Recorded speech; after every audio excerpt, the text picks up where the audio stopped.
而家越嚟越多人咧就打鼻鼾，你唔好以為老人先去打鼻鼾啊，後生仔都越嚟越多啦。點解啊？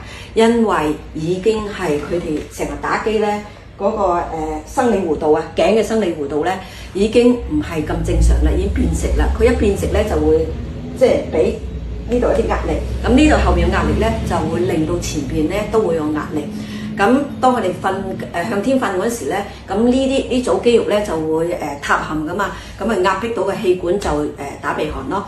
所以如果你個身邊嘅人瞓喺你身邊嗰人打鼻鼾咧，你就要睇呢個視頻教佢點打，唔係咧就一係踢佢第二間房咁就得噶啦嚇。咁打鼻鼾你可以點做咧？教佢哋做呢一個運動，將條脷啊喺個牙嗰度啊，牙外邊嗰層喎。咁樣，然後調相反方向都得，因為我哋條脷嗰個解剖結構係咁樣嘅，個脷最後入邊嗰部分咧就係附住喺呢個喉嚨呢部分嘅。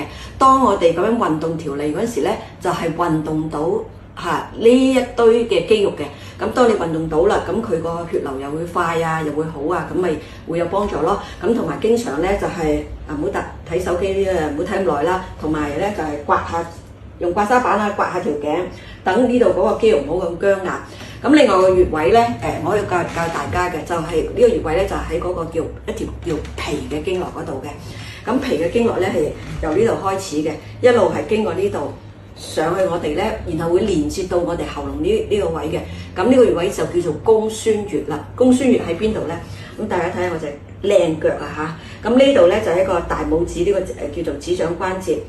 咁呢度有個凹陷嘅，由呢個凹陷呢度咧一路推到呢度嘅咧，有嘢頂住啦，呢個骨頭，呢個就叫公孫穴。咁咧多啲按下呢個穴位，呢個又得，左腳又得，係對呢度係有幫助㗎嚇。大家不妨試下嚇。